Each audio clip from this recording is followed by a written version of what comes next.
Good evening and welcome back to the Ghost Biker Garage. It's Thursday and I'm your host, the Ghost Biker. It is a very stormy night here in the Cleveland, Tennessee area. So hopefully we're not going to lose service. I know there's some severe thunderstorms, possible tornadoes that are kind of moving through the area here in Middle and East Tennessee. So just bear with us. Hopefully we won't lose power. Hopefully we won't have any buffering issues and that sort of thing. So, and be able to get through the show. So I hope everyone's staying dry and safe out there. And I'd like to thank you all so much for tuning in tonight. It has been a busy week. Here, with February, we've been doing a lot up at the historic Scott County Jail with our Fall in Love with History Month. We've had several different tours, the flashlight tours and public ghost hunts. Got a public ghost hunt scheduled a private ghost hunt scheduled for tomorrow night. Private investigation teams this weekend. We also still have tickets available for the Crimes of Passion flashlight tours. You can go on to www.historicscottcojail and purchase your tickets for that. We have sold out of the public ghost hunt for next weekend, as well as 2 of the flashlight tours next weekend, next Saturday and next Sunday. So we have one available on Friday, and we also have this weekend. So if you're wanting to do one of our Crimes of Passion flashlight tours, you need to get those tickets pretty quick, because they do sell out pretty quick. So that's kind of what's been going on here. We also released our second episode of the Jailhouse Informant video podcast, which takes place live there at the jail. And we had our special guest, Mayor Jeffers from the town of Huntsville.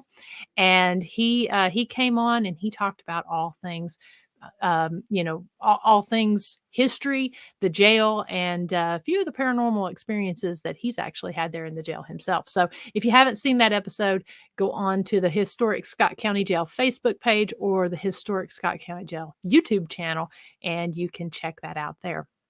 So first things first, I have an amazing guest tonight. He is someone that I consider a dear friend.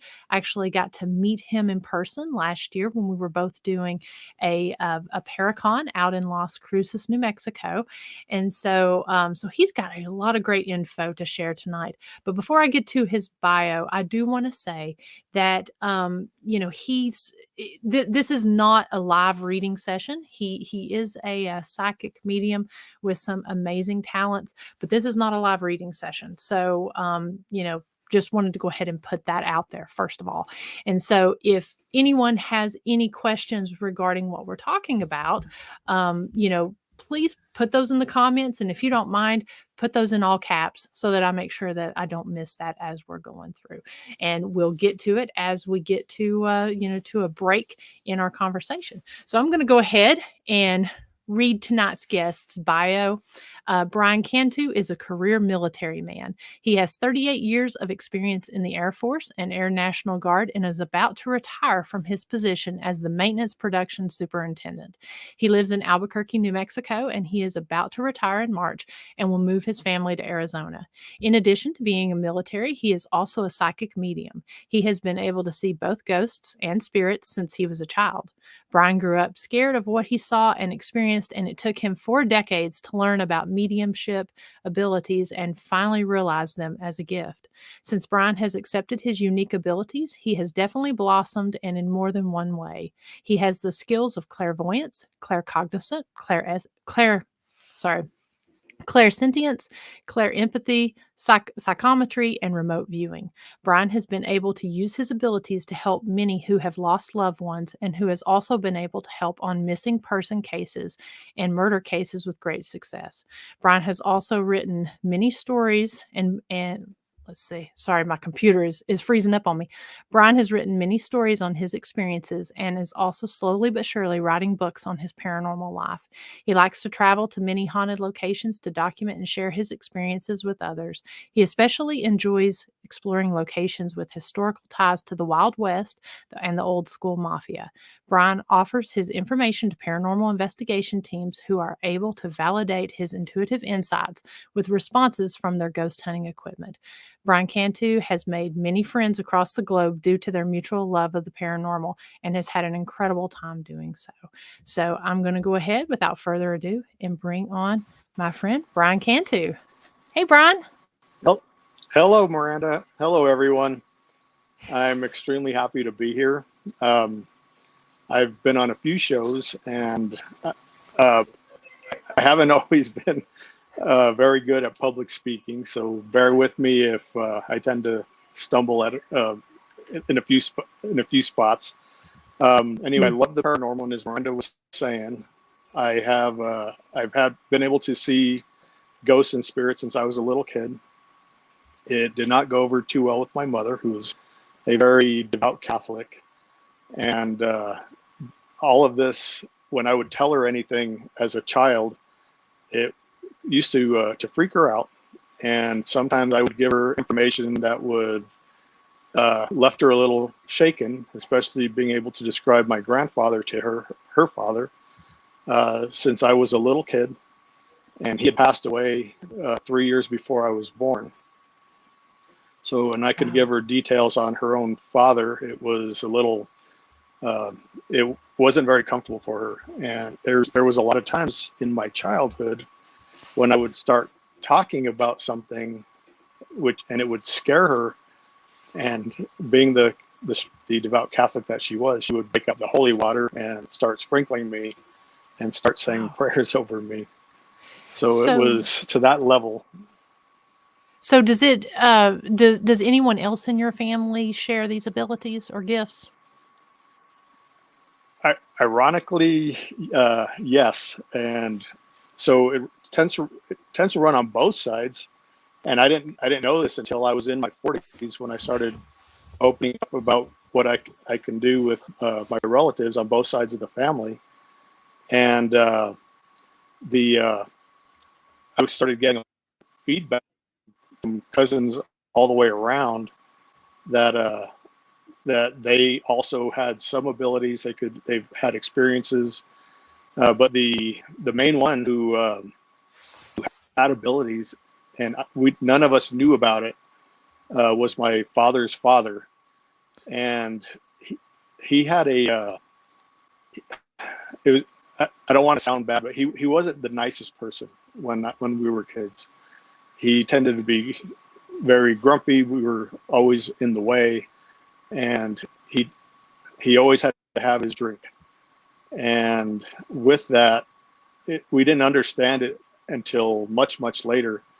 After he passed away, my oldest brother was going through my grandfather's house, and he went through his closet to basically start packing his clothes up, so that he can basically to get rid of stuff.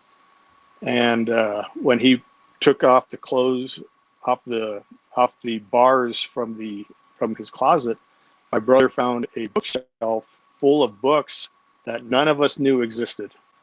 And they were all books on psychics, on mediums, on hauntings, and none of us knew anything about this.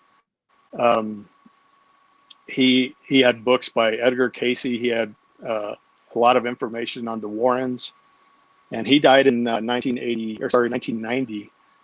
And I wish I would have known more then, because I don't think he accepted it very well, which is probably what caused his drinking. Yeah. And I don't know, maybe we could have helped each other. Sure. Same thing goes for my father. My father he seemed like he had a lot of ghost stories, even though he never said he had abilities.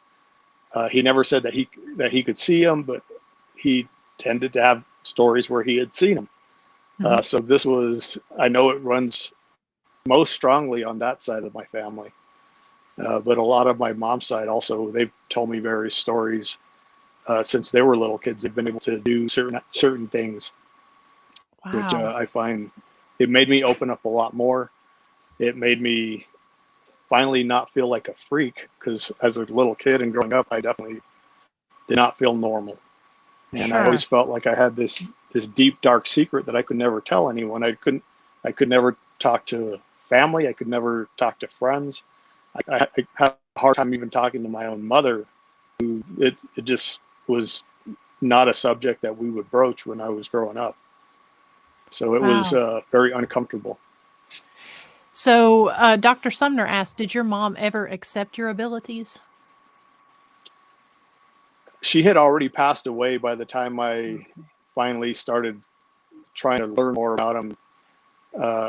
It was finally after she passed that I started basically wanting to know more and understand who I really am.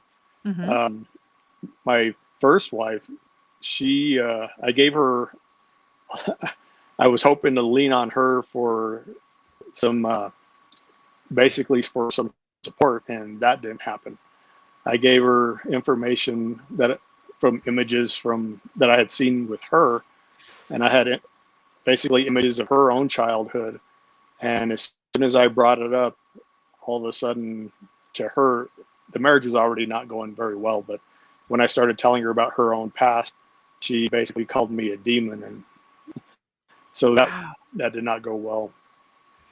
And Wow. my current wife, we've been married for 5 years. We've been together for 6 years, and she had never had a paranormal experience in her life, and she has had countless now.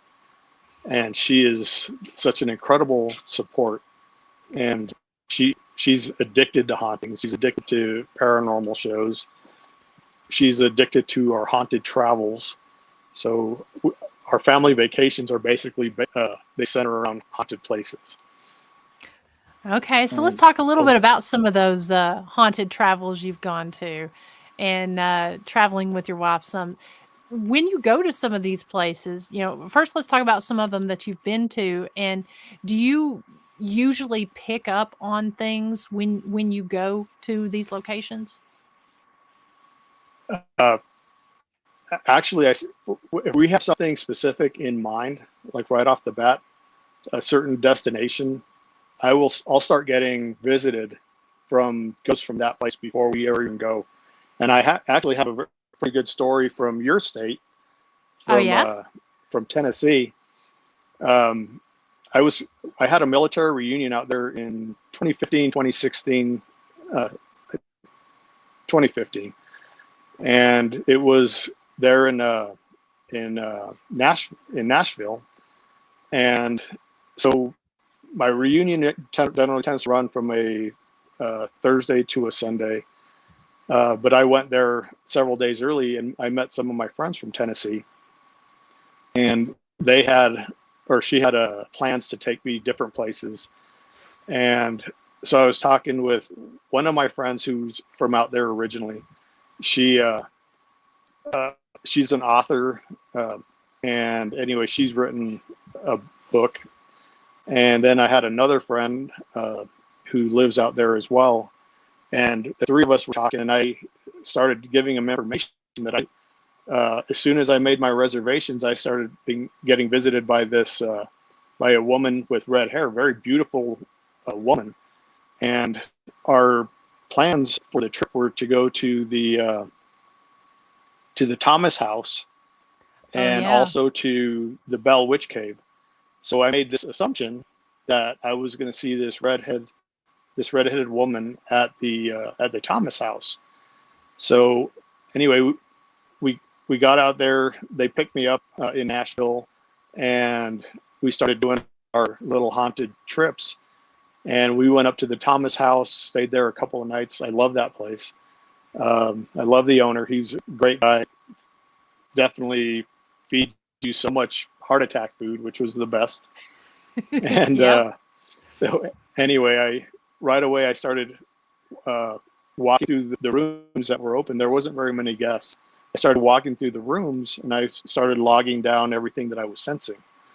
So with that, my two friends that were there, I was giving them all this information, and I kept trying to sense the redheaded woman. at the Thomas house, I never sensed her.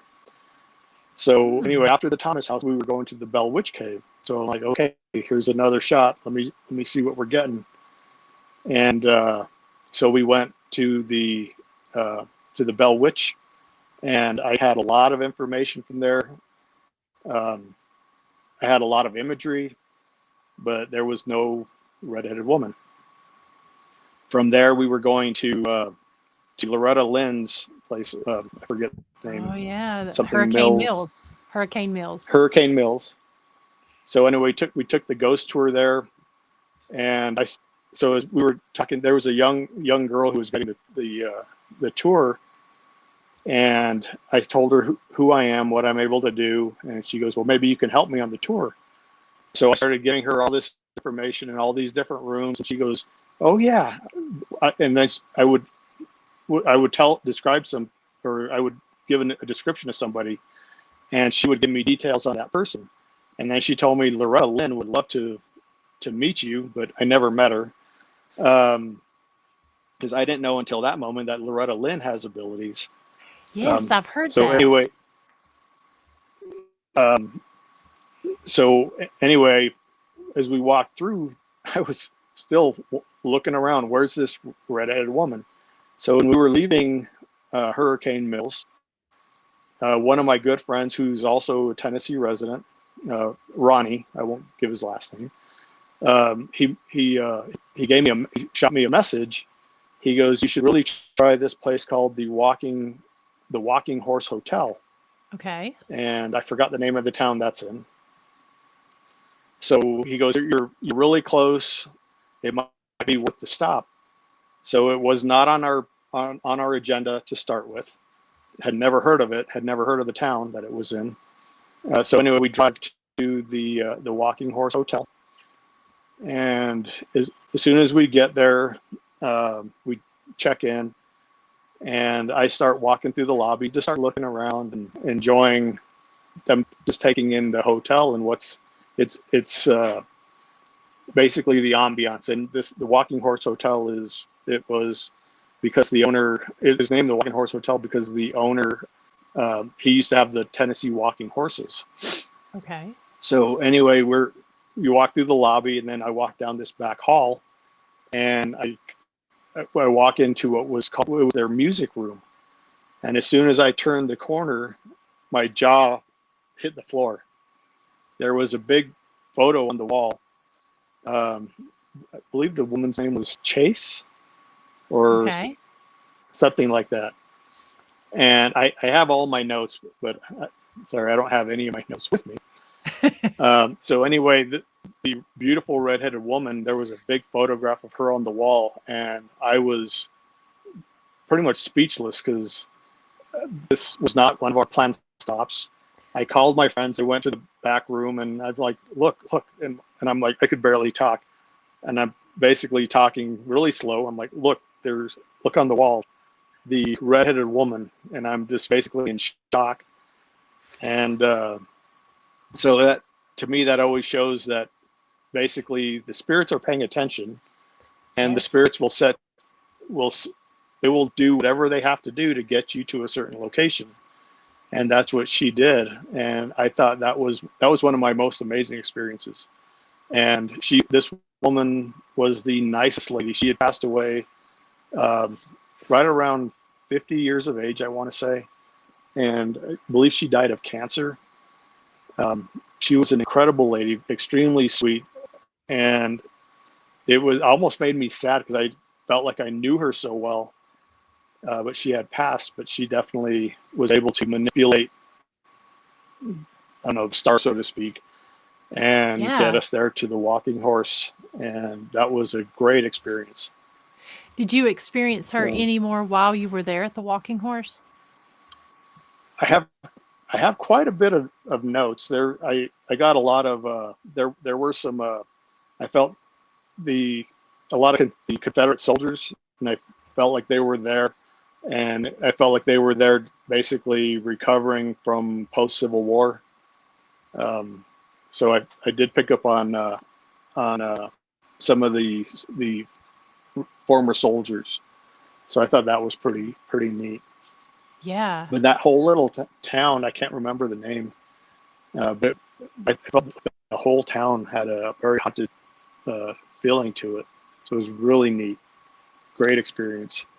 Yeah, I just saw where I believe it's Haunted Kentucky and Task Paranormal was doing an event there at the Walking Horse. I believe it's either coming up or it was like last month they were doing it. And that's one of those places I've always wanted to go to just because I've heard it's extremely active. Yeah, I want to say maybe 4 or 5 stories tall. Hmm. And at the time they were trying to get funds to basically start remodeling it and return it to some of its former glory. It was not in the best of shape. It was not in very good condition in a lot of the rooms. But there was so much activity on every floor, and it's definitely a place I would recommend. I've heard that there was a fire. I don't know if if the place has been restored. I don't know um, the condition of it at the present.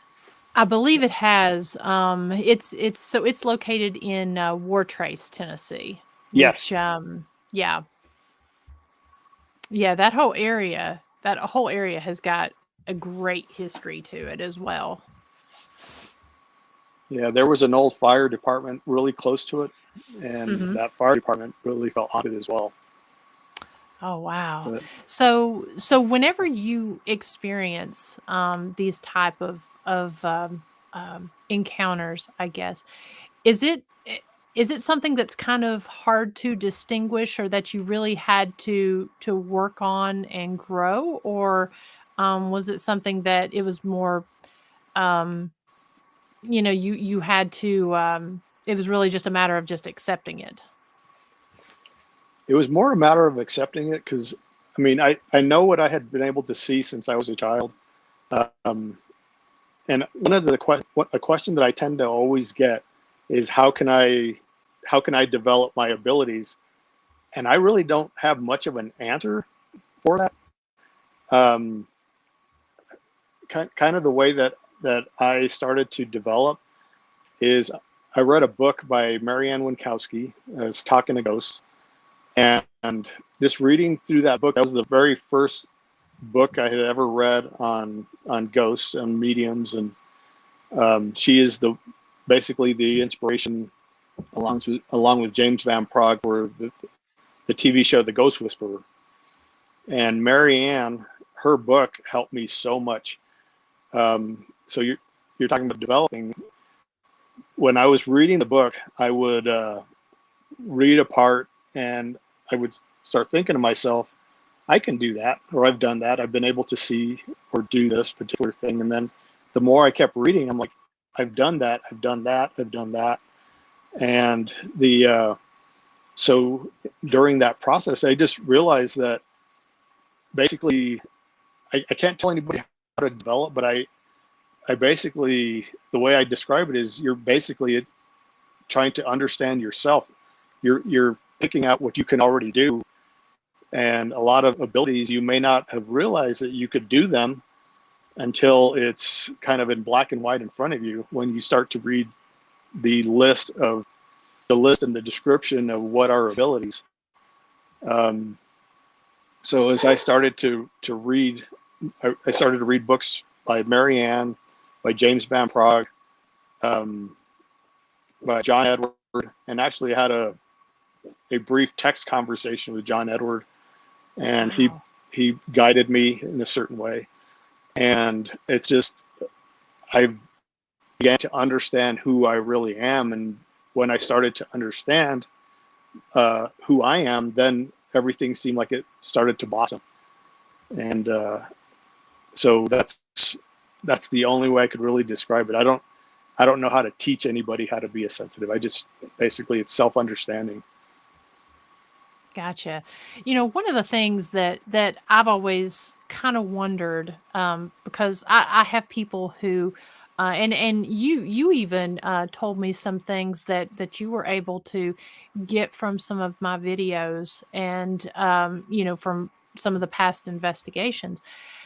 So, and I'm going to, I think it's kind of a complicated question. So kind of bear with me. If it doesn't make sense, let me know. So if somebody is, say, for instance, watching a video and you sense something from my video, are you see it? Is what you're sensing, like if you see a person, say for instance, you're watching my video on the bloody mausoleum. If you see somebody standing there at the mausoleum, is that imprinted into the video, like captured in that moment, or is that something that you kind of see in this moment? You get from the video and you see it within this moment. Does that make sense? Yeah, I understand what you're saying. For me, basically, for example, one of your videos, you were at the prison there. Is it Smoky Mountain? Brushy Mountain. And yeah, Brushy Mountain. Mm-hmm. And you were talking to a man, and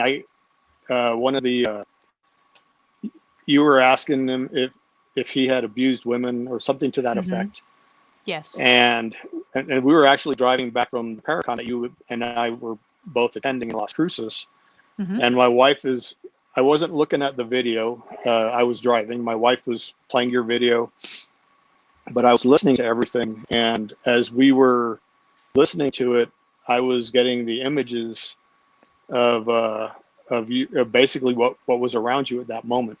So it's, Okay. I guess it's part remote viewing. Okay. I think it kind of plays multiple abilities into it: the claircognizance, Mm-hmm. the remote viewing, the empathy. Because I was seeing that particular spirit, I saw him as very, very disturbed. I saw him as somebody that had been picked on for most of his life. I felt his mother was very controlling. I felt that he had basically, I felt like he had killed his mother because she was so domineering and had basically belittled him his entire life. And I felt that he killed his wife because of that. I mean, not his wife, his mother. Mm-hmm. But I was getting the images as you were talking, and you and Chris were both there. Yeah. And you were having these conversations, and I believe Chris kept saying, "Don't touch Miranda. Stop touching Miranda." To this particular spirit. Yes, we were doing an Estes method session, and it was interesting because at that point, so I was blindfolded. I had the noise canceling headphones on, and I was getting stuff through the SB7, but they were actually getting a lot of audible responses to the questions they were asking outside of what we were capturing on the SB7. So that's really interesting, and I realize different people with different gifts and abilities, it works different ways. I just kind of wondered, and that makes sense because you did tell me that you were actually driving while she was watching that. That's one of the things I'm able to do. And for another example, my wife, she loves the true crime shows. She loves serial killer shows and ghost Mm-hmm. shows. And I don't watch much of that at all. And a lot of times when I was working my night shift, I would get home, I don't know, 11, 12 o'clock at night. My wife would be up and watching these shows. And she would ask me to watch with her and to see what impressions I get. But before I would ever even sit down with whatever show she was watching, I would start giving her images of what I was getting immediately.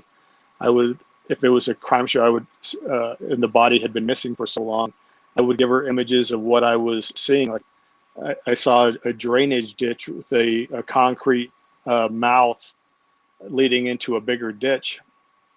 And on that particular one, I kept seeing the woman with dark hair, short hair, and I saw her in that. Basically, there was a bunch of weeds underneath where the water was, where the smaller canal was meeting the bigger canal, and I saw her in those weeds.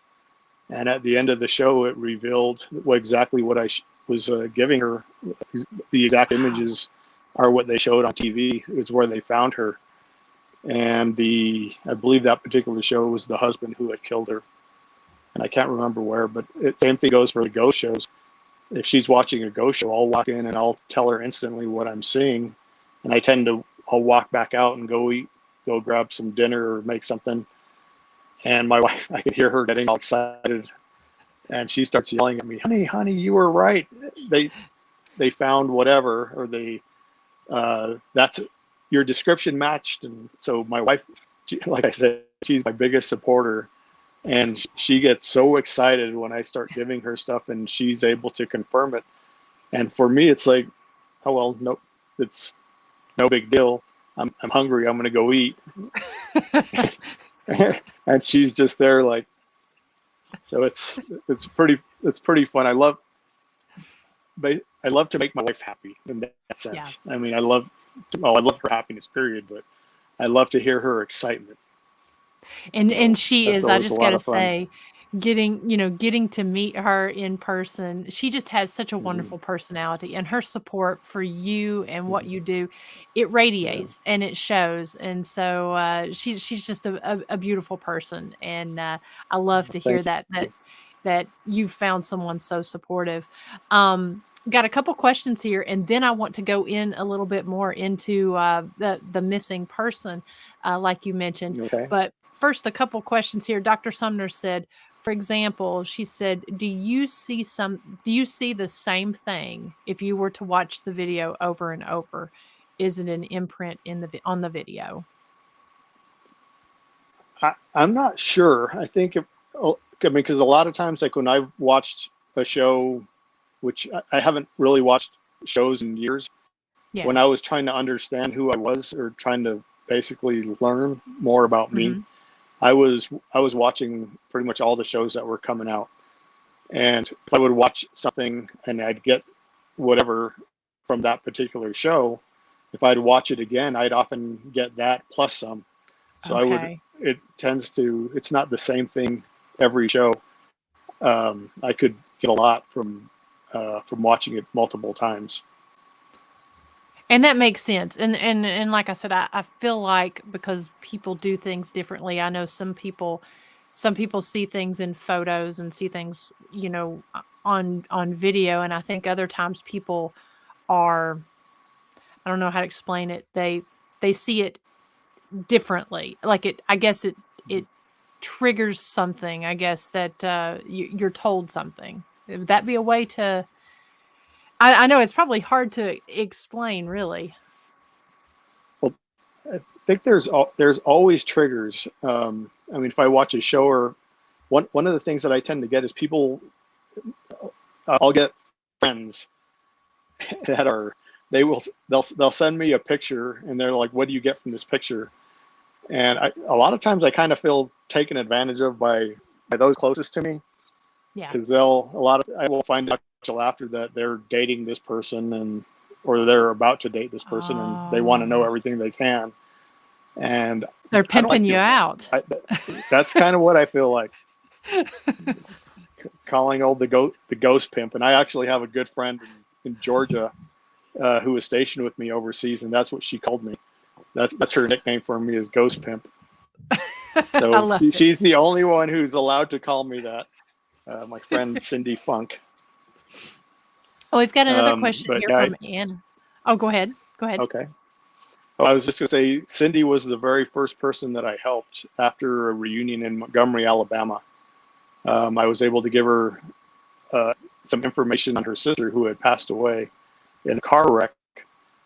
Mm. And basically, her sister, she went out and they never knew what happened to her. She was in a car wreck, and they didn't have any closure. So when my friend Cindy was talking with me, she wanted to see if I can get anything, and I gave her a lot. I described her house in Wow. Ohio that she grew up in, and I was able to give her a lot of information on her sister and her sister's personality.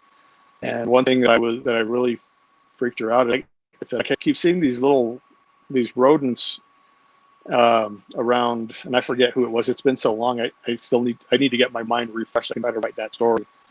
but I kept seeing, and I wasn't sure if they were like squirrels or rabbits, and I keep seeing 2 squirrels or 2 rabbits, and and I'm on the phone with her, and she goes, "They're 2 guinea pigs, and we just got them." And anyway, so certain people I have very strong connections with, and I will get so much from them. And sorry, I think I went off track. That's No, you're fine. I have ADD, and I will tend to do that constantly. No, you're So fine. so So anyway, I know there's a question, but I can't read it without yeah, my close so glasses. Anna says, did Brian teach himself to put a limit on things coming to him? Ah, Good question, Anna. that's kind of a yes or no, yes and no. There's sometimes like when I'm going to go to an investigation, or if I'm uh, especially going to like a somewhat of a bad place, like I did the New Mexico State Prison, and my the way I kind of put limits is I pray, and I pray a lot.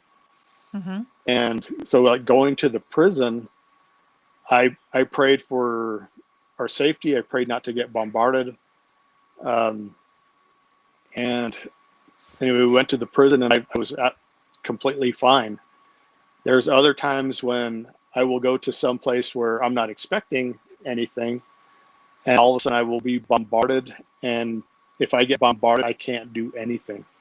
I'll get the worst anxiety. And for example, me and my wife, we went to Rio Doso, New Mexico, and we went into this Italian restaurant, and I was fine walking in, and as soon as I sat down, I started hearing basically like all the spirits in there connected to the guests, to the place. Wow. I started getting bombarded, and I almost broke down. I couldn't breathe. I literally started tearing up. I was crying and trying to be as I didn't want anybody to see. And basically, we had to get our food and go. So we weren't expecting a ghost event, Yeah. and I got bombarded. But when it actually starts to happen, I'm basically helpless. I can't get myself to the state where I can protect myself very well, and I will have a really bad time until I get out of that area. So we had to leave that restaurant, and as soon as we got to the car, I could breathe again. My chest started to feel less heavy, and I was fine. So it is a yes and no question. If I can prepare ahead of time, I do. Mm-hmm. A lot of times it will hit me out of nowhere, and I don't have that. I don't know if I'm not good enough, I guess, to be able to protect myself that well in certain situations. Well, and that's kind of So an unexpected. That's a very unexpected situation. I was actually talking to a lady who she was sharing with me when sort of a very similar story from when she was a child, and she had a really hard time um, really coming out about what she was seeing, what she was experiencing.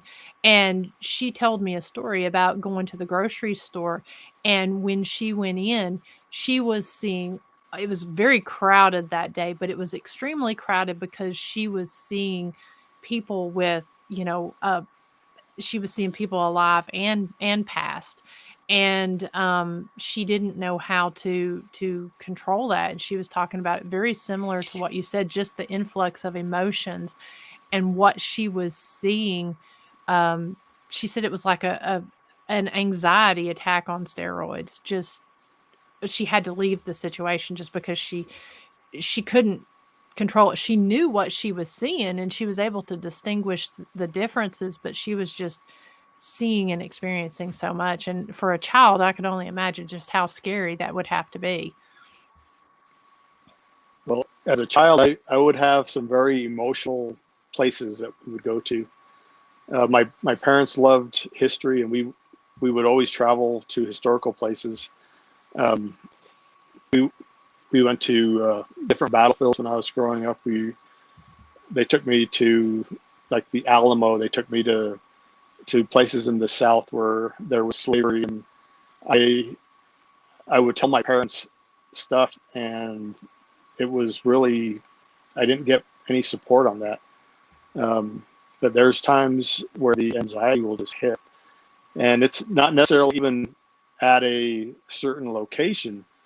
There was one time my wife and I were watching a documentary on World War II, and next thing I know is I'm getting images of a German soldier, and I had the images that I was that German soldier and that I was being hung by by American soldiers from a tree, and I couldn't breathe. I literally felt the rope around my neck, and my wife is trying to comfort me, and I couldn't.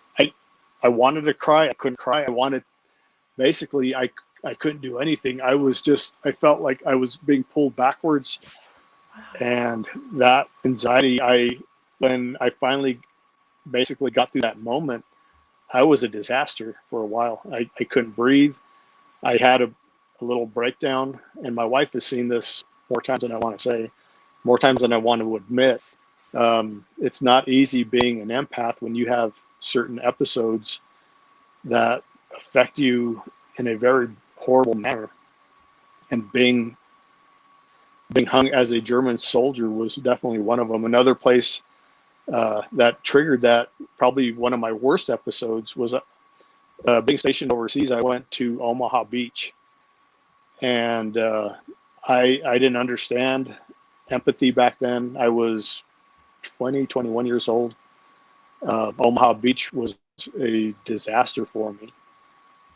Another place was Checkpoint Charlie. We had that's in Berlin, and me and my group of friends, we went over to the East German side. We were young airmen, and after being in East Germany, we came back and we went through the Checkpoint Charlie Museum, and walking through, looking at all the displays.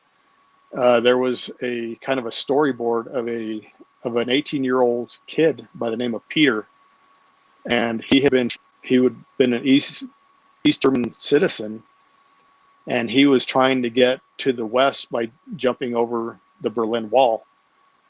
Wow. And when looking at the storyboard, all of a sudden I felt him right next to me, and he was a big kid. He was well over 6 foot, 6'2", 6'3", and I didn't understand.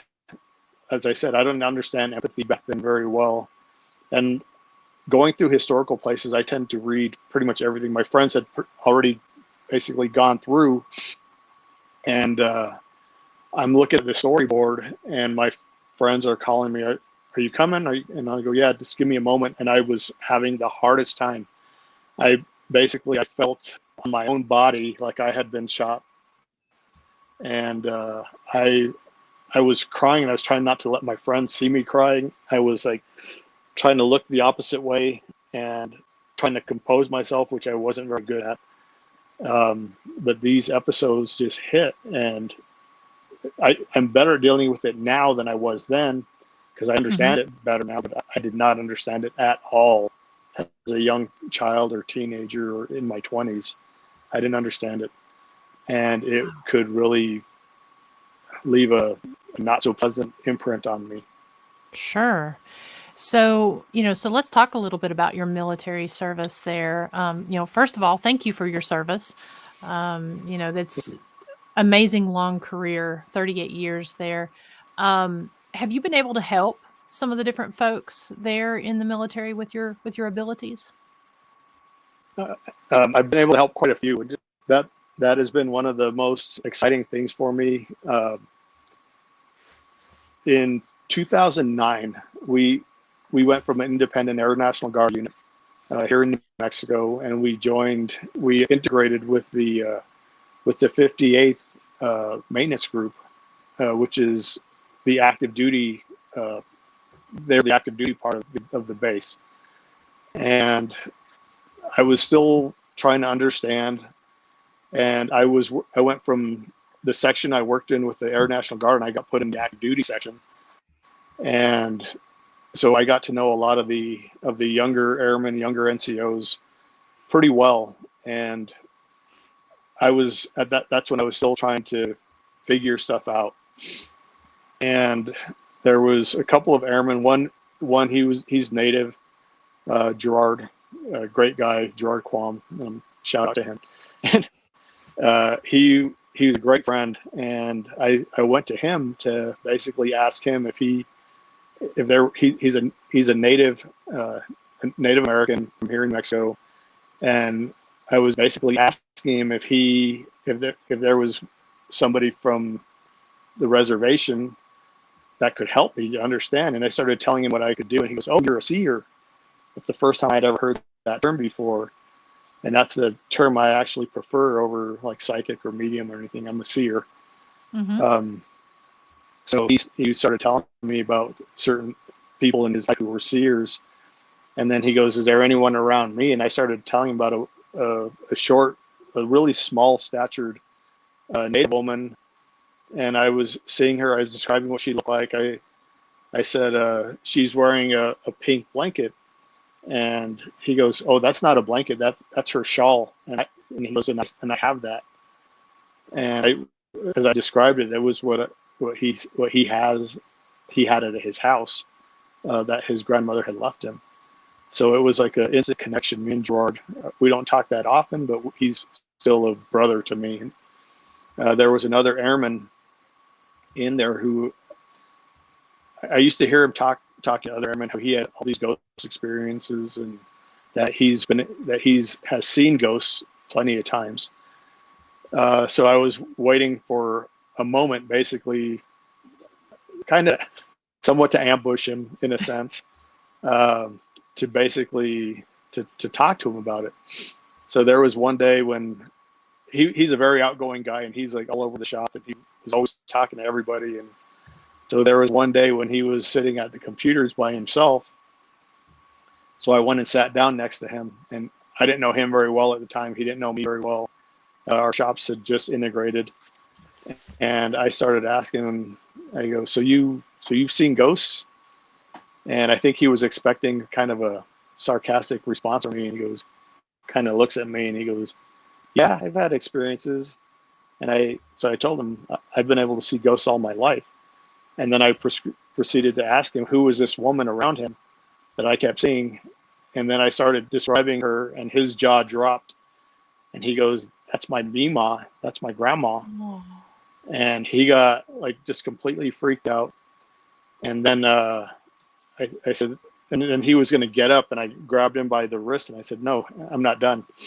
And he just looked at me in shock. And then I said, "There's this little girl," and I don't know if you remember the old Pepsi commercials. This little girl who basically sounded like a mafia person. Yeah, It's a really cute commercial. And I said, "There's this little girl," and he remembered the commercial too. I said, "The little girl that I see around you looks very similar to her." And he just looked at me. His eyes were so wide, his jaw dropped. And he goes, "Yeah, she's at my parents' house." And he's also a native New Mexican. So he goes, "We used to play ball with her in our house growing up." And so he knew exactly what I was talking about. And then he started talking about how he was about to get up again. And once again, I grabbed his arm and I started telling him, I said, I started to describe his house. I didn't know where he lived. And I was describing the layout of his house, and he's just looking at me very confused. And I said, "Are you afraid of your stairs?" And he just looked at me like very kind of uncomfortable.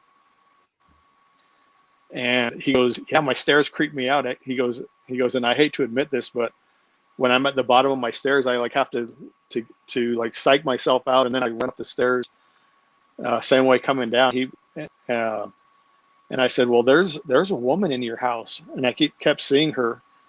And I described what she was wearing. I described her as being fairly young, and I saw her with the family. And I felt a pain in the back of my neck when describing her. And he goes, "Well, I don't know who that is." And it turns out that he lived on base. And anyway, started talking with him. And then he told his mother about what I had described in his house. And his mother goes, "Oh yeah, I've seen her." His mother told him that. So his mother has some abilities as well. So I said, "There's a woman I felt who died in your house." So I called one of my friends at security forces, and so I actually went over there to talk to her at her office, and I called her into the security forces classroom, and I started to talk to her. I started asking her these questions, and I started asking her if there was a death or a murder or something in this particular neighborhood or this particular house in base housing. And he goes, well, and she tells me, I don't know, but I have I have an airman who came over from active duty he came into the guard who used to patrol. So she called that airman in, and I started to describe this woman, and he goes, oh yeah, he goes, I was on that case. Turns Oh, out this woman had died. This was, I want to say Christmas Eve or Christmas Day, and I forget the year. And I described her as wearing a white shirt with blue sleeves, yeah. Anyway, it might have been reversed order. But he goes, yes, that wasn't a shirt. She was wearing a jacket over. Oh, it was a white jacket over a blue long sleeve shirt. And he goes, she had an aneurysm and fell, and she had a brain injury, and she died that day. But her husband and kids had been at a movie, so I think it was Christmas Eve. mm. And anyway, so I had all this information to take back to Ronnie about his house. It was a confirmation, and my friend that I went to go see at security forces, she's sitting there just watching me. Like, her eyes were kind of uncomfortable, because some people are not very comfortable with this ability or with ghosts in general. But I was able to get Ronnie some information on his house, which was pretty neat, and he thought it was pretty cool too. And he never did get over his stares. He was still creeped out even after that. I was gonna Um, ask if he did. no, he's still creeped out. He's no longer stationed here. Uh, he's somebody that I miss. He's now stationed in Washington State. Um, but I've helped quite a few people in the military, and that's going to be one of the things that I write about in my book. And I want to name it Military Medium, and I want to have different subjects, but one of the subjects is going to be helping the military members. Another person that I helped in the military, and this person had just got here to Kirtland, and I was sitting in one of our morning meetings. I was running slides on aircraft status, and he was a flight chief of our fuel section, and he's sitting at the table, at our conference table, and I kept seeing this woman standing behind him, and she was looking at me. She kept looking over at me, and so I didn't know this guy whatsoever. He was brand new, and anyway, when had been there a couple of weeks probably, I was sitting in my office. He was walking down. He just popped his head in to say hi real quick into my office, and I'll say his name, Eric Kaiser. I go, Eric, come on in, and close the door. And instantly, I got this look. He thought he was in trouble. And I go, no, it's not like that. So he closed the door. I told him to relax. I said I wanted to ask him a question, and so I asked him. I said, "Do you believe in ghosts?" And as soon as I said that, he got so comfortable. He actually started slouching in on my sofa in my office, and he goes, "Yes," and he goes, "Let me tell you something." And he started trying to tell me about certain ghost things. So anyway, I kind of cut him off, and I started. I said, "Do you know who this woman is?" I described this woman. I described what she looked like, what she was wearing, and he goes, "Yeah, that's my grandmother." And then he goes, "Well, I go, is there a man with her?" And I said, "Well, I haven't seen a man." But as soon as he said that, I said, "Well, there's a man right next to you right now." And I described him as being kind of tall, kind of slender. And I said, "I keep seeing this house." And I just started to describe this house, and I saw kind of a mountain, not really a mountain, but a big hill behind through the kitchen window. And he goes, "Well, that's my grandfather, and that's their house." and that's the house I grew up in. So I started talking to him about his grandparents and the house. Then he goes, well, maybe you can help me with something.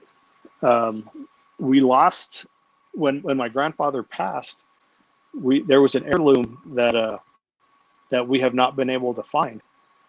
So he asked me if I could see anything. So I'm sitting there at my desk, and when I tend to sense, I tend to look down, and I'm not really looking at anything. I'm basically looking within.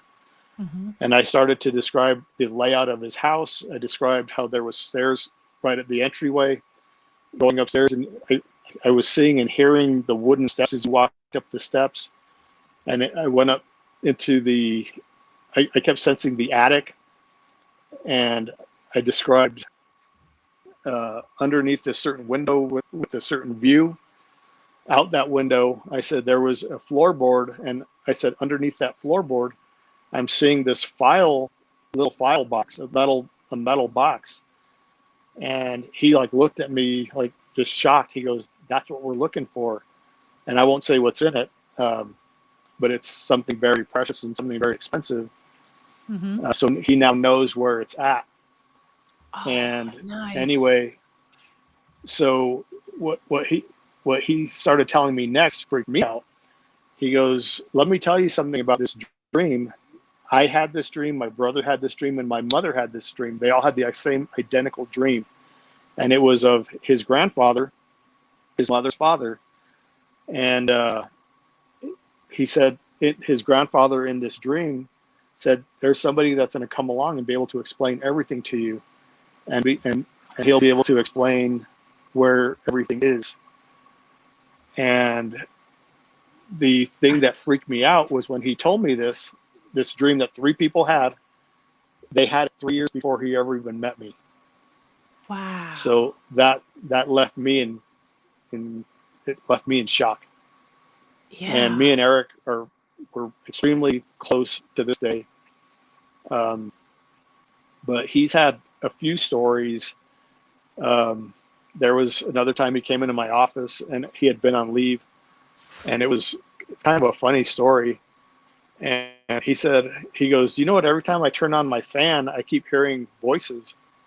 And all of a sudden I had these images instantly. And I said, I go, and I was kind of uncomfortable to say this. I said, have you been around like Old West and Old West saloons? Because I'm seeing these dance hall girls, these soiled doves, these prostitutes from the Old West. And he goes, and he just looked at me with a big old grin. He goes, as a matter of fact, we have. They had just got back from this vacation, and they had been in an old brothel. And I said, well, you brought these women home. And we were joking. I said, yeah, these women are attracted to you. And then I jokingly said, or they could be attracted to your wife. So anyway, it was, we had a lot of laughs, but yeah, I've had a lot of fun with some of my military friends. I know we're already getting like at the hour, but I have a bunch of military stories. Okay. Another military story I have is my commander, who is going to do my retirement ceremony.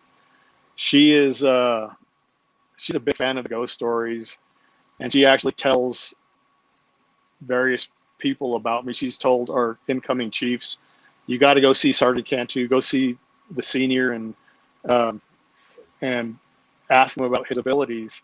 So she kind of puts me on the spot, which I don't mind. I love her to death. She's like, I consider her one of my best friends. I call her my sister.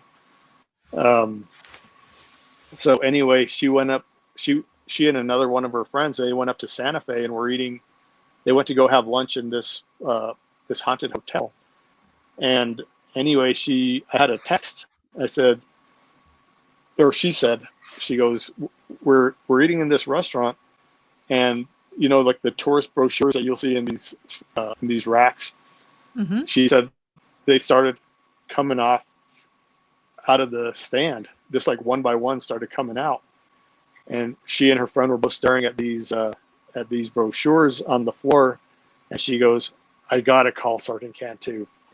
So anyway, she messaged me, we spoke, and she goes, "You're never gonna guess." And she started trying to tell me stuff. And I said, "There's a man with you." And I said, "I don't think he's with you. I think he's with your friend." And I started to describe this dark-haired man. I saw him as I described what he looked like physically, and I said, I said, "Is he? I want to say he's in Florida, and I keep seeing the beach, and I think he's related to your friend that you're with." And anyway, she told her friend. It turns out was her lunch date's brother that had passed away, and it was in Florida, and he loved the beach, and he actually got married on the beach. So she was able to give her friend, her lunch friend, information on her brother that he was there. So that was Oh, pretty neat. that's fascinating. And I just want to acknowledge we do have some questions here in the chat room. I'm not Okay. overlooking you guys. We'll get to that here in just a few minutes. We just want to wait till we get to a good break in the conversation. So I just want to let everyone know that, I am seeing their questions, and we'll get to those here in just a few minutes. Go ahead, Brian. You could You were throw it saying? out. You could throw out a question. I'm fine.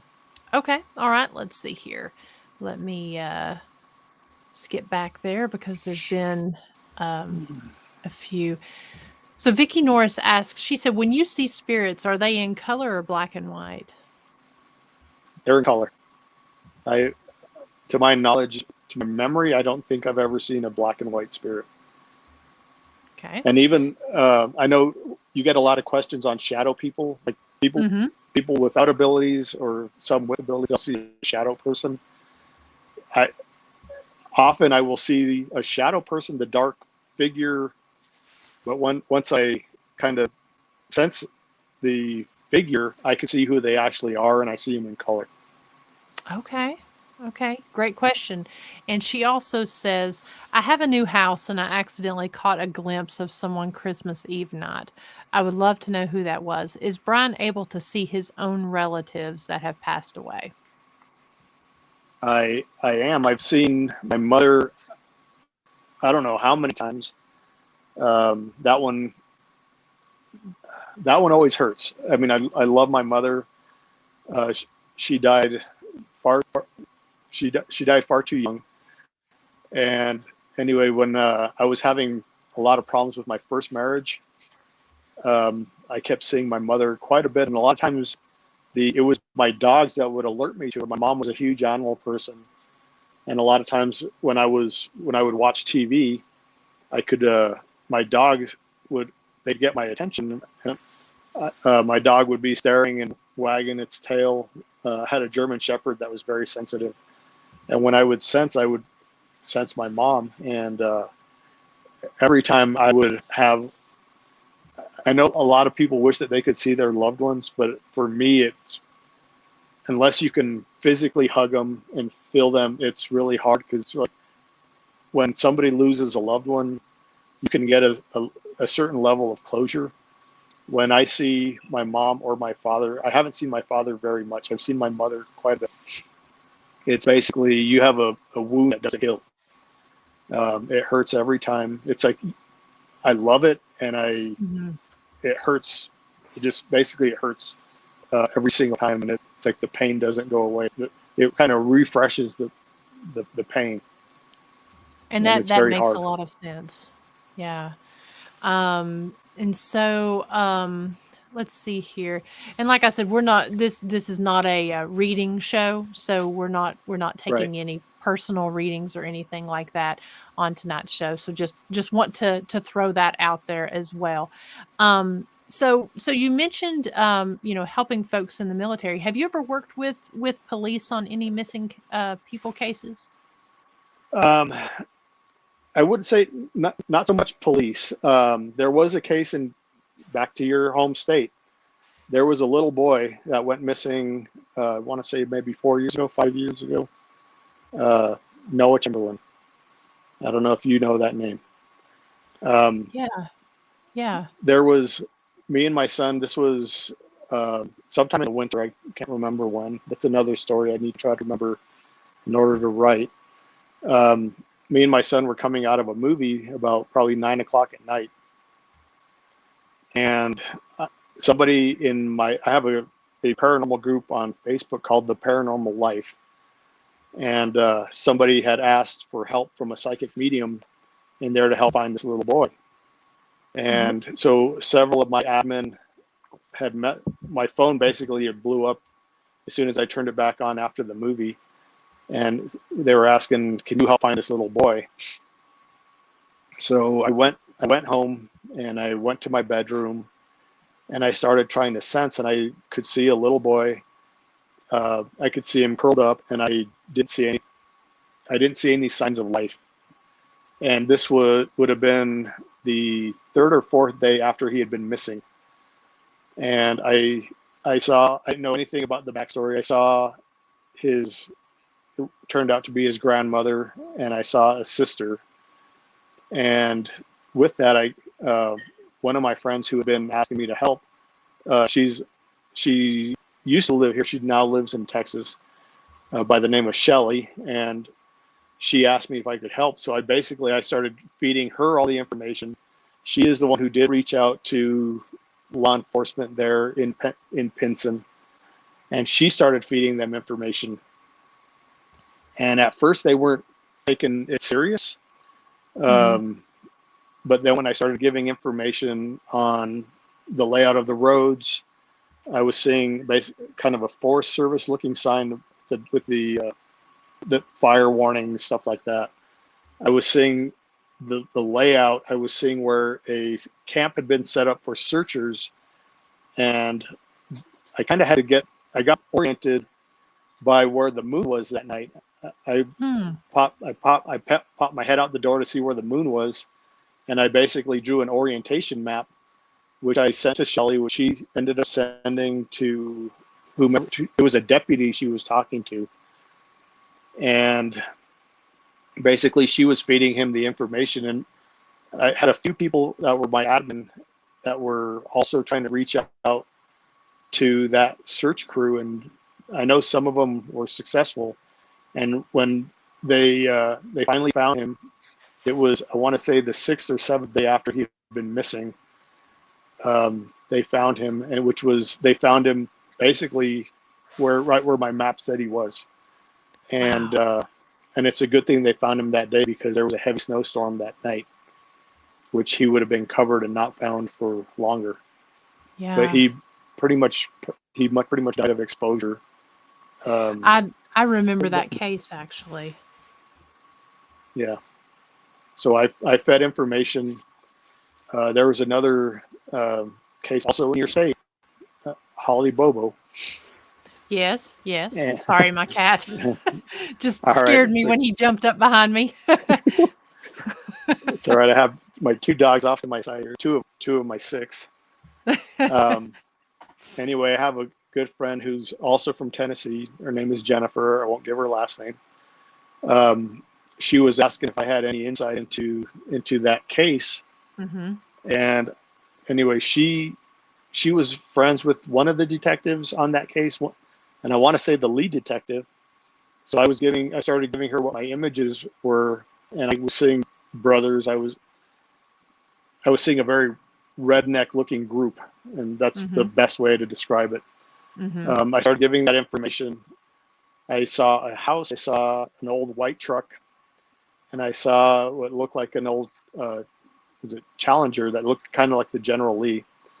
Okay. But I described this house. I described the players in that crime, and I described the vehicles. And anyway, she was giving this information to law enforcement. And about a week after I gave her this information, they showed a news clip of it. It was a helicopter's view, and it was showing the house and the vehicles and the property as I had described. So I don't know if they used my information, but I gave them information that turned out to be correct, that she fed to them. Wow, that's fascinating. Vicky says, when you help missing children or people, do you ever feel so overwhelmed by grief that you choose not to do it because the impact on you mentally that you can't do it? That has happened, but I normally try to help. However, in the last year, I have been so overwhelmed trying to I have a real estate business on the side. I have been working on a money pit of a house. So the last year plus, I haven't really helped. I've helped a couple of people, nothing too major, but after some of these cases that I've helped on, I will get so sick. There's a local case here in Albuquerque, a 10-year-old girl.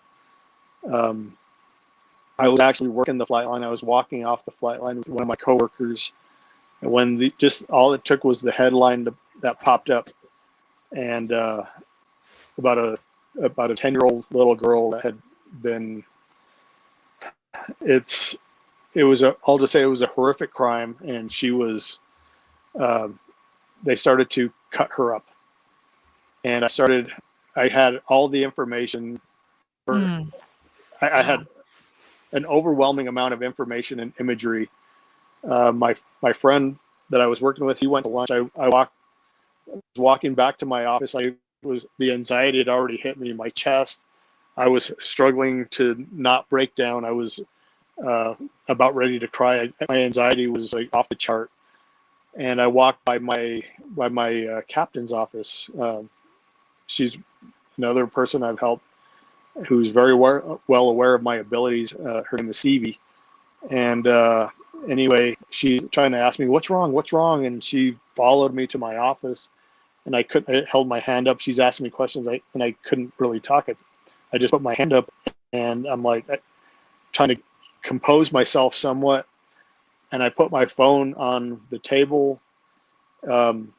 Also at that same time, the first sergeant, his name is Mike, he saw something was wrong. He came down the hall and was standing in the doorway, and he's like, what's wrong? So I called one of my friends who is a detective with the police, and she wasn't working this particular case, but I started giving her information on what I was seeing. I was seeing basically the mother sitting on this little girl's legs, and she had the knife, and she was doing some horrific stuff to her daughter. I saw this man who I didn't know standing in the doorway, and I saw another woman standing behind him who she kept going in and out, and she was not taking what was happening very well. But the mother, I kept seeing her eyes there was just this blackness to them, this basically hollow look. And I saw her cutting up her daughter.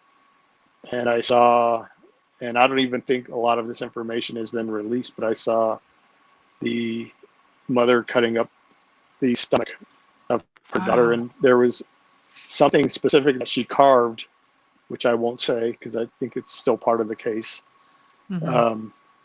And anyway, my commander's sitting on the couch, and she started crying when I started describing all this. The first sergeant, who was in the doorway, he just put up his hands. He goes, I can't listen to this. And he walked away because it was affecting him emotionally. And I was struggling to get words out, and I was trying to keep some level of composure while being a complete disaster at the same time. And this case actually made national news. But I gave that detective information, and I don't know if she's ever relayed it to the detectives that were actually working the case. She had been a good friend for many years, but she had the information that I gave her, and she couldn't confirm. Mm-hmm. She couldn't give me new information, but was basically kind of confirming information that I was giving her, but she couldn't give me any information back. Gotcha. So that one, when I got home, my wife will tell you, I ended up with pneumonia. I got so sick from just the emotions. I missed the next 2 to 3 days of work, and I was just a complete mess.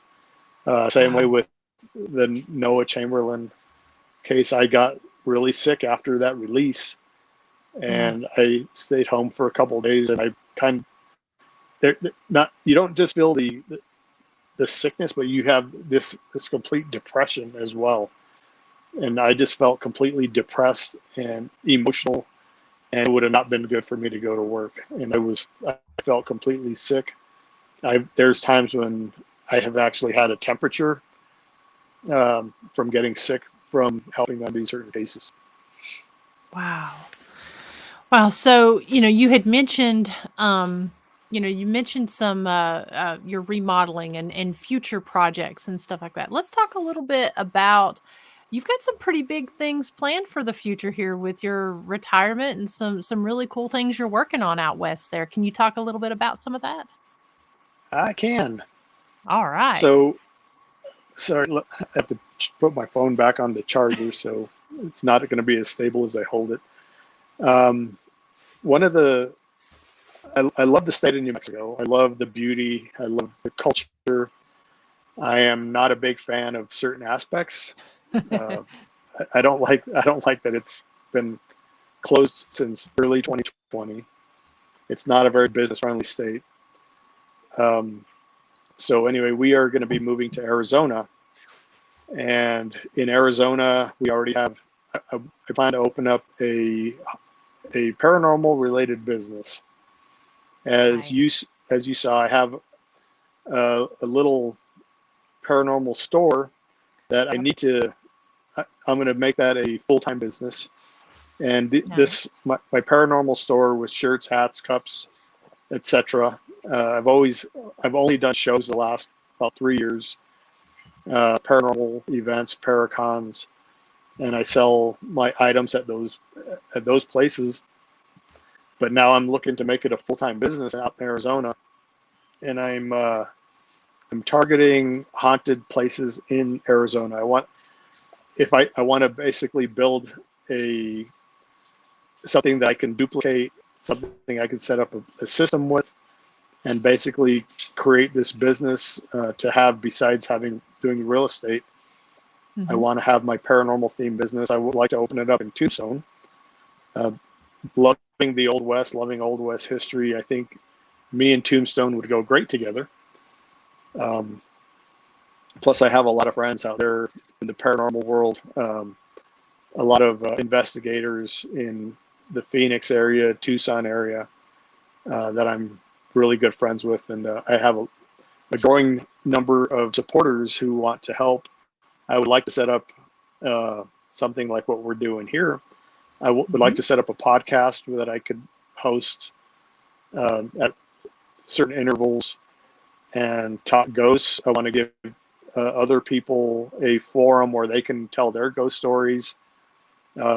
If I can get this done in Tombstone, I think it would be great. I think there's a certain element of there's a celebrities that like to go there, and if I can get them into my business, and it would be great to interview a lot of those people. And I know a lot of the actors from the movie Tombstone tend to hang out in Tombstone occasionally, so it would be great to have to be able to do that.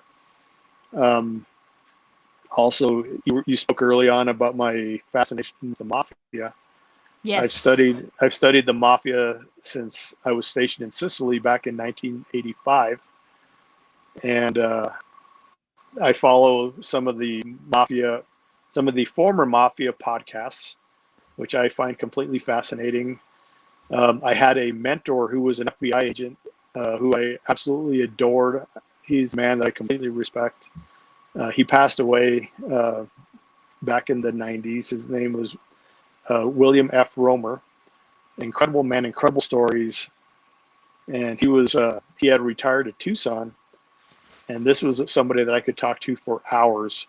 That's another one of mine and my wife's thing when we go to certain cities is we like to visit mafia haunts. Chicago. My wife is a Chicago girl, and Al Capone, and there is so many haunted places there associated with Al Capone. Uh, One of the places is where the old SMC carriage was. That's where the St. Valentine's Day Massacre took place. Had a very painful reminder of what ghosts can do. Mm. After that, well, we got back to New Mexico after visiting the Chicago haunts. Um, Me and my wife were taking a nap in the afternoon. I was sound asleep, and all of a sudden I woke up with my back on fire. This was literally like a day or two right after we got back from Chicago, after visiting uh, the North Clark street address of the massacre.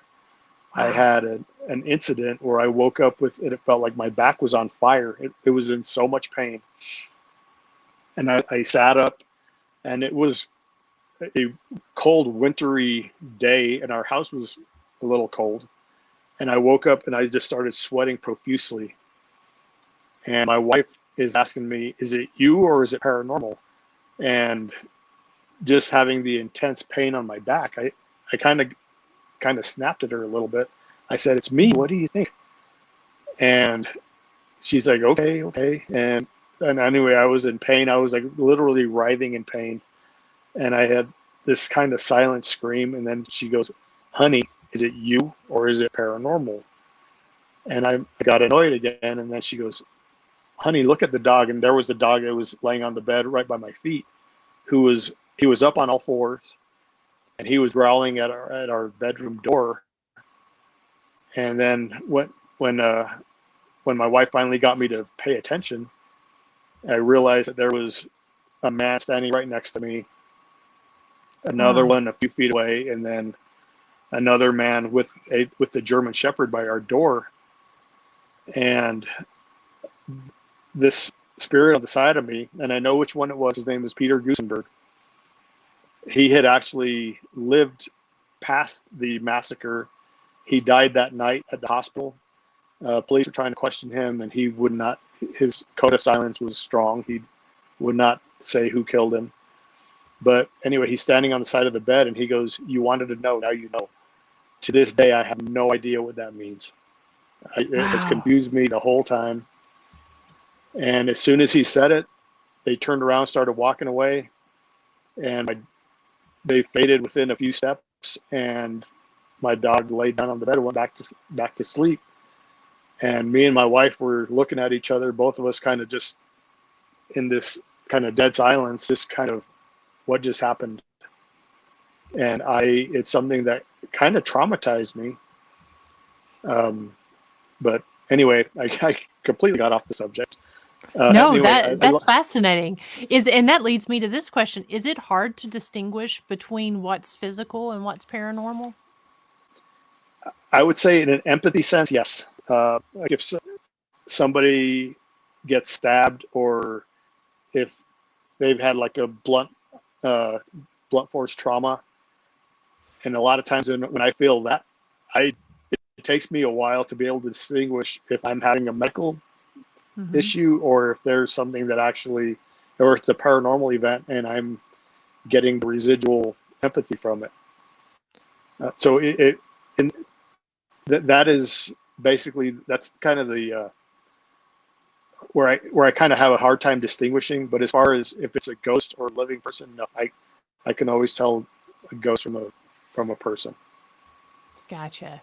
Yeah, I mean, I have severe anxiety attacks a lot, and so I know what you're talking about when that happens. And I just always imagine. I mean, of course, certain situations when you're dealing with the pain and dealing with stuff like that, I would imagine, unless you have sort of like a another outside source, kind of like your wife and the dog, that could be completely terrifying and really kind of hard to tell the difference.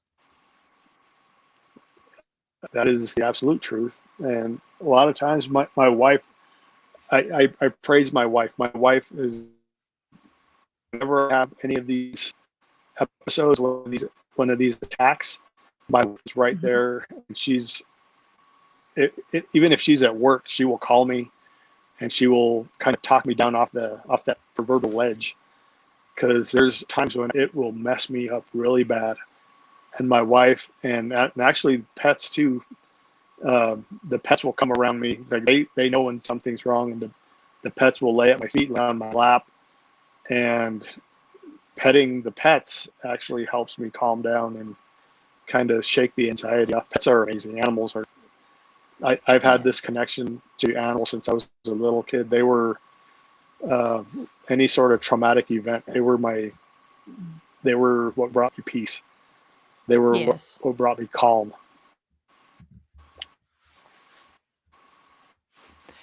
Yeah, I can. So I can totally anyway, you were attest to talking that. about our plans.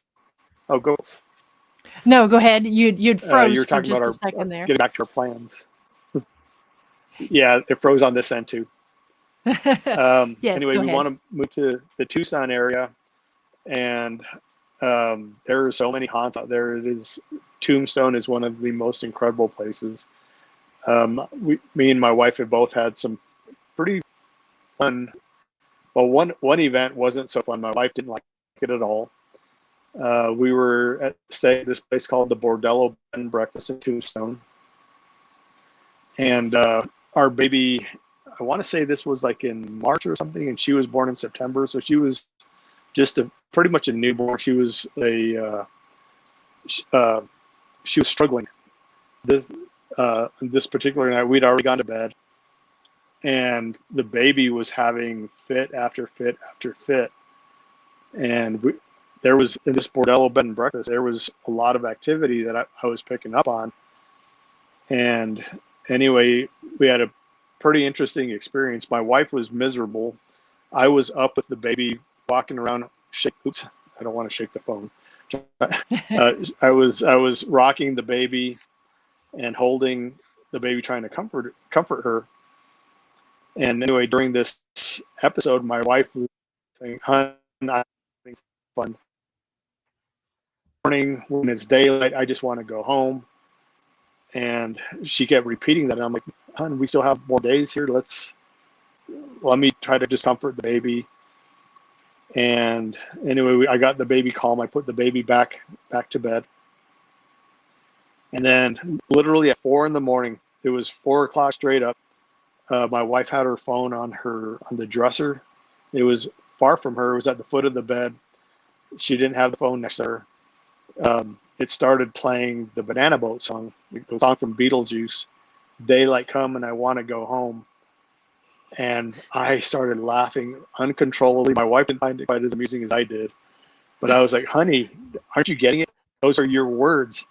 The ghosts are playing that song for you." And I was laughing so hard, I was almost crying. My wife was not amused. She hadn't had any sleep. My wife, she's a sleeper. She needs her sleep, where I don't sleep that much. And I just found it so amusing. And anyway, I think the ghosts were having fun, and I don't know if they were apologizing for disturbing the baby, because I know babies tend to draw a lot of ghost activity. Yeah. And then, so anyway, we got back to bed. I still went to bed. I was giggling. My wife, not so much. And anyway, at 5 a.m, the baby had woke up again. And my son was in a twin bed in the same room with us. And anyway, his phone at 5 o'clock in the morning started playing like these nursery rhyme songs, which my son was too old for nursery rhymes. And I just felt the ghosts were playing the nursery rhyme songs on his phone at five straight up, to calm the baby. And it seemed like it worked, the nursery rhyme songs on his phone, which I found pretty fascinating. So we have several other fun incidents from Tombstone. That's why I want to open up a business there, because I think of towns and cities that play up the paranormal. I think those would be great for our business, and I want to basically build a franchise type business that I can duplicate and take to other haunted cities. Nice. So those are our plans. Nice. So you'll have to, once that kind of starts getting into motion, we need to have you back on and be able to share some more of the exciting things that you're doing out there. And plus, we want to have podcasts, and I think that would be a great time to have my friend Miranda on our show. Absolutely. I love it. Shows. I'd be completely honored, and I just got to say, if any of you in the chat room are ever, at anywhere where Brian is speaking, I definitely encourage you to, go and listen to him speak, because this is just a taste of some of the, you know, great stories and of his. He puts on an amazing presentation. So, do you have anything scheduled in the near future where you're going to be speaking yet? I do not. I've been pretty much focusing on finishing up our remodels, and then once this particular remodel sells, then I got to remodel our own house that we live in, so I could get these on the market. So basically, getting ourselves set up to open businesses in Arizona. My wife wants to open up a med spa. She wants to get out of the hospital environment. The hospital environment is extremely stressful. So she and my daughter, who is about to get her RN, they're going to open up their own business as well. So I'm going to focus on the real estate aspect for them to get them a place to build their business. So very nice. We have a lot of plans. So I have not, the paranormal, aside from your show, I have another one. It's actually not a paranormal show. It's a show on the assassination of John F. Kennedy. I will be on that panel as well, because I have a lot of, with my mafia research and stuff like that, I'm going to be on that panel as well.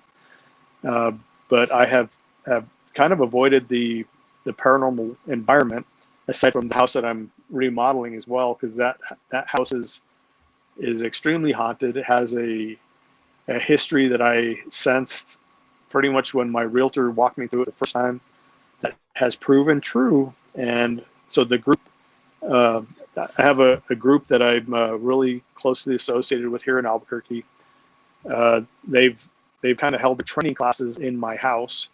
They've investigated it probably close to a dozen times, and they have picked up on some of the, I'll just say it has a very creepy aspect to it. And when I say creepy, the main room, that the main entryway was wired for computer banks, about 10 to 12 computer banks. And the house was also wired, it had cameras in all of the bedrooms. So I'll just say there was an adult business going on there, which your listeners can figure out. And anyway, the paranormal investigators have been able to pick up on all that business on their. They've had some pretty interesting EVPs. Wow. So it's pretty neat. But yeah, they've Very confirmed cool. everything that I've said about that house, and it's pretty cool. I found some interesting stuff out from neighbors, which have also confirmed images. But yeah, that's pretty much everywhere I go. I tend to have paranormal issues. I had I bought a property in Albuquerque's Old Town that I turned into an Airbnb. The Old Town Albuquerque was established in the 1700s, and it has a very long history. Cavalry, also New Mexico. I know it's not well known, but we've had some Civil War battles here in New Mexico as well. And anyway, my Airbnb was in Old Town, and my in-laws were the very first guests, and the previous owner never had any activity. He was a retired police officer that I bought it from. And my in-laws, when they stayed in it, when I wanted them to basically get a feel for the place, let me know what it was like, and and neither one of them are sensitive, but they were hearing what sounded like people talking in the other rooms.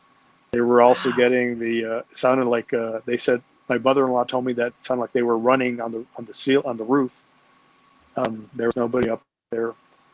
So yeah, pretty much everywhere, every place I buy has some sort of activity. Is this the one you were posting about not too long ago when you were remodeling it, all the stuff that was happening? That would be the current remodel. The Old Town property I already sold. The current remodeling, that triggered a lot.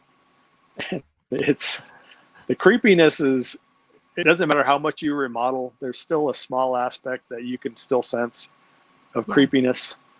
And hoping to get the place blessed just before we put it on the market this week. But that place has a lot of really interesting things. That's all I can say. Well, actually, I do have to say something. The the the bathroom had this big old, probably 10 to 12 person concrete hot tub that I called the love tub. And anyway, they did an EVP session in the bathroom, and so I forget what the exact wording of the question was. But basically, they asked if the bathroom was where they had the parties, and they had a female voice that came back out and said, "Open bar." Oh, wow. And actually, you know who the people are that did this, the Sathers. They were Oh, down in Las okay. Cruces. So their Okay. group has picked up some pretty interesting stuff and quite a bit of stuff in that house. So, I liked meeting them when I was out there. Just a great group of people. oh yeah, they're a lot of fun. I love them to death. I love Yeah. their group is a great group. Yeah. Yeah, and I hope to have them on the show at some point. Maybe sometime during the summer. I'd love to have them on because I know they've gone and investigated some really cool places out there. So yeah, Well, that's maybe one of the shows. I've given a few ghost tours and historical tours mhm. down in Lincoln, New Mexico. The Billy the Mhm. Kid tours. Yeah. So we are gonna with the Sathers, we're gonna go down to Lincoln probably sometime in April, and I'm gonna Okay. give them a ghost and historical tour, and they're gonna work on investigating down there. So maybe after that Oh. would be a good time where they can talk about the house, they can talk about Lincoln, and Billy the Kid still does roam down there. And I Ah. will tell you, there's in a lot of these Old West groups, there's a lot of controversy and a lot of bickering. Did he die or did not, or did he live to an old age? I can tell you with 100% confidence that Pat Garrett did kill Billy the Kid. Um, and Billy has been somebody that has made his presence known multiple times. I could hear his voice, and pretty much anybody that he didn't like, he would call son of a bitch. Um, Wow. for example, we went down to look at the Veteran Cemetery in Santa Fe for the grave of L.G. Murphy, who was he was the main bad guy in Young Guns. He's buried down there. The Young Guns it's very inaccurate. Mm. So anyway, we're walking around looking for his grave, and I hear Billy's voice. Why are you looking for him? He was nothing but a son of a bitch. And Wow. I've heard Billy use that term multiple times. Down in Lincoln, there's a good friend of mine. He has a group called Cold West Detectives, and he's a former homicide detective. Great guy. His name is Steve. He was a big skeptic of me when he first met me, and I'll just say a lot of his skepticism has gone away. I've given him information that he's been able to confirm, especially with a deputy named Bob Ollinger, who Billy killed. Um, this had to do with how he would take off his holster and leave it at his feet whenever he sat down. And Steve, being the detective that he was, he looked at me kind of hostile. I think this was the very first time I met him, and he goes, "Now, why would a deputy take off his holster when he's guarding prisoners?" And I said, "It's because that's how confident he was, overconfidence, and his holster made him feel uncomfortable when he sat down." In subsequent photos that even he had posted, and I didn't know much about Billy the Kid when I first started going down there. And anyway, some of these photos of whenever Bob Hollinger is in these photos, or Bob Hollinger is sitting down, his holster is wrapped up in a circle at his feet. And so Oh. I've kind of somewhat gently just let him know, oh, look where Bob Ollinger's holster's at. And he goes, okay, I get the point. Great guy. He's a good friend, and he actually, when my wife and I got married down in Lincoln, he lent me his horse to ride up on a Billy the Kid themed wedding. So Oh, very cool. great guy. He has some great stories of the Old West, and he has investigated a lot of Billy the Kid history. And I don't know if you've seen Young Guns, but there's a scene where the regulators kill three men, Morton, Baker, and McCloskey. Mm-hmm. He went out to that site with a metal detector, and he actually has one of the gallon-size Ziploc bags with the casings from that Wow. murder site. And That's cool. I got to hold it, and I was so thrilled. That was incredible. I love Steve. His wife is incredible.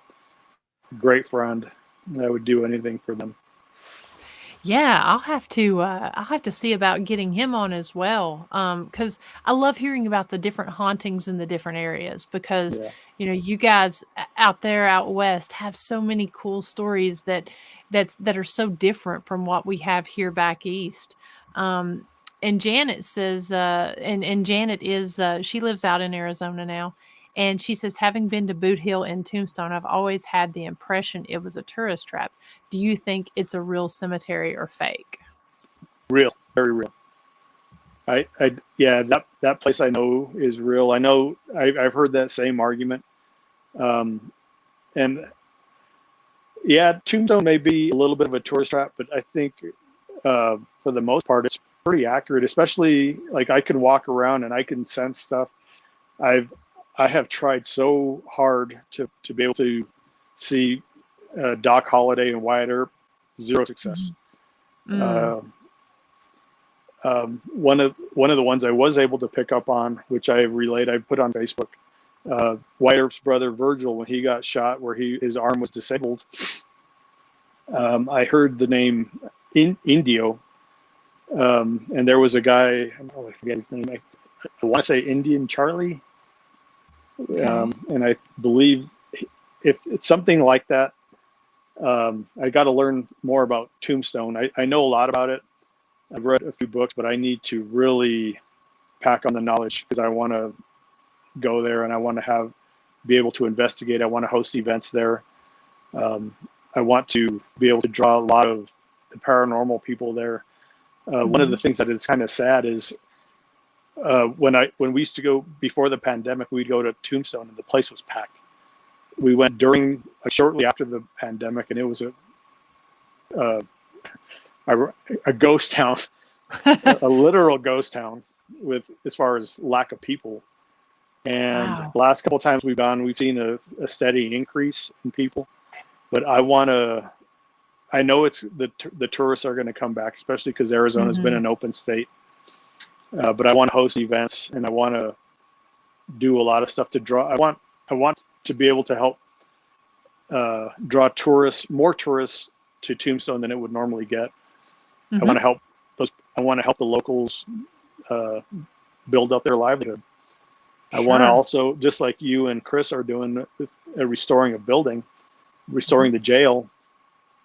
I hope to be able to get in a position where I can help restore some of the historical buildings in Tombstone as well. And Awesome.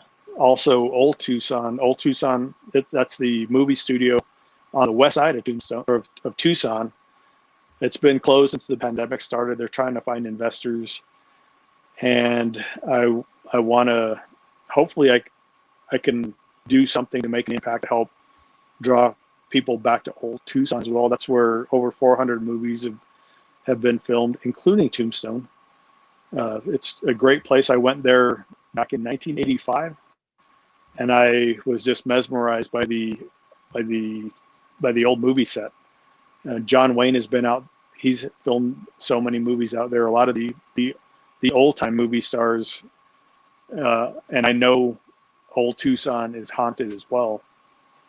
And that would be a great place to help generate business.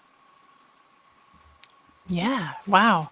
Well, I look forward to hearing all that. Where is do you have some of your videos or any of that stuff out there anywhere where people can see some of the places that you've traveled to?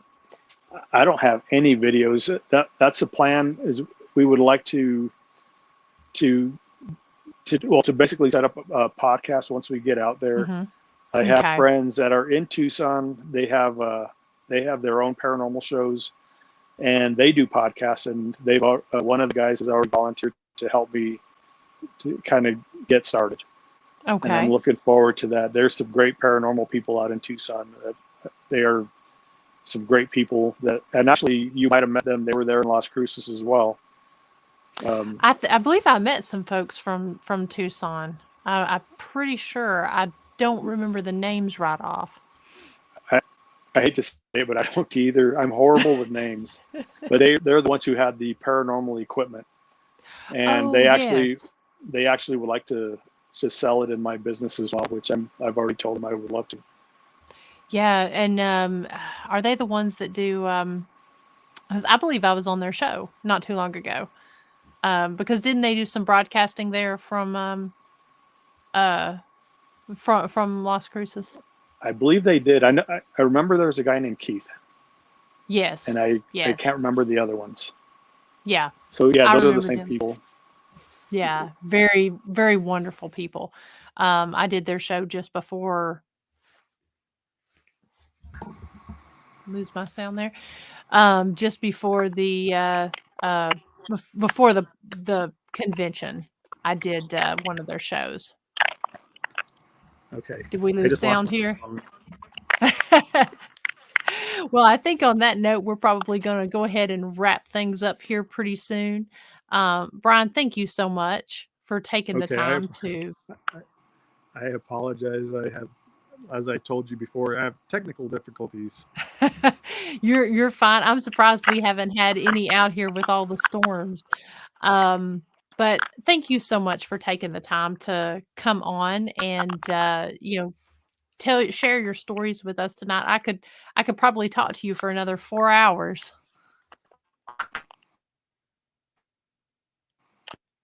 Oh, I think we may have lost Brian. Um, I don't know if we've officially lost Brian or not. I know his screen went black there. Um, hopefully hopefully it's not on my end. Like I said, I may have spoke too soon with the storms, but on that note, we'll go ahead and wrap things up. Thank you all so much for your questions and for your comments over here in the chat room. You guys are amazing. Next week, let me just look on here. I want to make sure I don't say it wrong. Next Thursday, I have Lynn Dorman that's going to be on with us, and he's got some some great stories and stuff to share. I was on his podcast not too long ago, but he's got some we ended up talking for like an hour and a half after the show about some of his different experiences that he's going to share here on the podcast. So we've got him, and then as we go into March, we're doing something something special. March is Women's History Month. So with it being Women's History Month, I've got all awesome ladies on my show during the month of March. And that's going to start out with the beautiful blondes from Paranormally Blonde. They're going to be on the first Thursday in March. And then the rest of the month is going to be filled with some wonderful ladies with some great stories and stuff to share. So stay tuned for that. Also, some different events. Keep your eyes open. I just announced an event that I'm doing in Alabama coming up at the end of September. We'll have more information about that. You can still get tickets for that. And then in April, which is coming up pretty fast for us, it's the Enigma Cons, which is at St. Albans, and I think they may still have a few tickets for that as well. So just check out the Ghost Biker Explorations Facebook page and YouTube channels for those different events that are coming up. And like I said, every Thursday night, our live stream podcast here. So again, thank you guys so much for sticking with us. Been a little bit longer of a show, and until next week, Don't forget to tune in on Monday night at 8 p.m. Eastern Time for the Jailhouse Informant on the historic Scott County Jail page. We've got Randall Burge, who's going to be on that show, and it's going to be a great show. He's going to be talking about his life story and his life story of recovery. So anyways, so again, thank you all so much, and we will see you all very soon. Stay safe.